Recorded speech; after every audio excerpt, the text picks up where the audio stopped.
नमस्कार, मैं अंजना और आप देख रहे हैं कर्म कसौटी न्यूज। आइए रुक करते हैं आज की बड़ी खबर पर। मत्स्य समितियों की मनमानी पर मंत्री नाराज, अवैध मछली शिकार पर होगी सख्ती। उत्तर प्रदेश मत्स्यजीवी सहकारी संघ लिमिटेड के मंत्री वीरू साहनी ने सोमवार को सर्किट हाउस सभागार में प्रेस वार्ता करते हुए कानपुर में आयोजित अपनी पहली विभागीय समीक्षा बैठक की जानकारी दी। साहनी ने बताया कि यह समीक्षा बैठक मुख्यमंत्री योगी आदित्यनाथ के निर्देशानुसार आयोजित की गई है।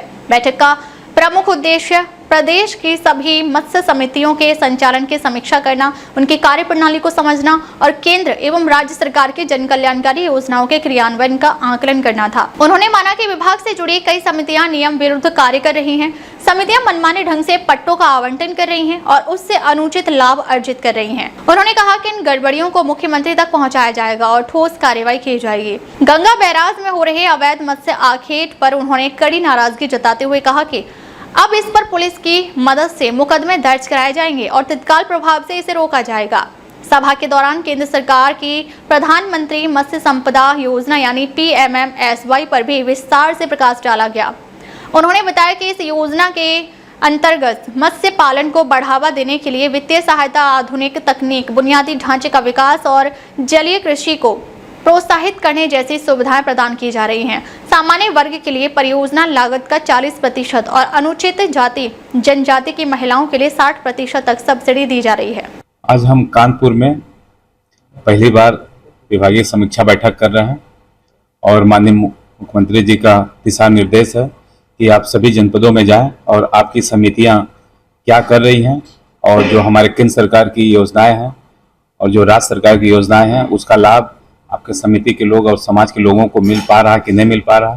तो इसी कड़ी में हम आज कानपुर में समीक्षा बैठक कर रहे हैं अपने समितियों के साथ। समिति के जो सचिव और अध्यक्ष आए हुए हैं, हमारे विभागीय अधिकारी बैठे हैं, मंडल के अध्यक्ष हैं।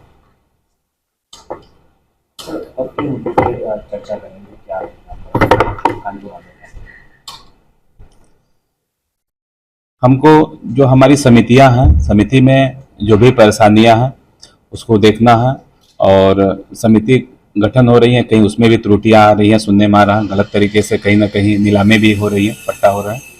तो इसी संदर्भ में हम आए हैं कि इनको क्या समस्याएं हैं, समस्याओं का समाधान करने के लिए। और ये समीक्षा बैठक हम लोग जो कर रहे हैं ये माननीय मुख्यमंत्री जी के संज्ञान में है और माननीय मुख्यमंत्री जी को अवगत भी कराना है कि क्या समस्याएं हैं। विभाग में ज़्यादातर समस्याएं किन मुद्दों को लेकर आपके पास आती हैं? हमारे विभाग में इसमें सबसे अधिक जो समितियां प्रेजेंट टाइम में बन रही हैं तो उसमें कुछ कमियां गलत नियमों और तरीकों से बनाया जा रहा है, कहीं ना कहीं दबाव बना के ये, और गलत तरीके से नीलामी भी हो रही है। कई नदियों का और जलाशयों का जो नीलामी हो रही है गलत तरीके से, ये ज़्यादा सुनने में आ रहा है।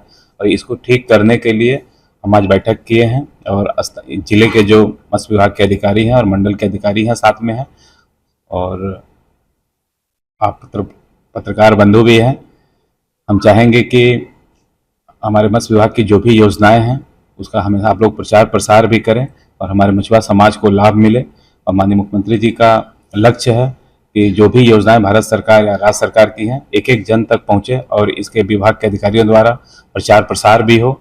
और जिले में योजनाएं हों जो आपको अभी बताना चाहते हैं? अभी इससे पहले प्रधानमंत्री मत्स्य संपदा योजना चल रहा था, उस योजना में महिलाओं को 60% की सब्सिडी दी जाती है और पुरुष को 40%। वो किसी भी समाज का हो, मत्स्य व्यवसायी हो, कोई भी समाज का मत्स्य व्यवसाय कर सकता है, तो उस सबके लिए योजना है। अभी नई योजना आने वाली है, उस पर चल रहा कि किस तरह से योजना में हमारे मत्स्य व्यवसायियों को, मत्स्य समाज के लोगों को कैसे लाभ मिलेगा। तो अभी नया एक स्कीम योजना बनाई जा रही है। अब तक के लिए बस इतना ही, फिर मिलते हैं एक ऐसे ही बड़ी खबर के साथ। अब तक के लिए नमस्कार और देखते रहिए कर्म कसौटी न्यूज।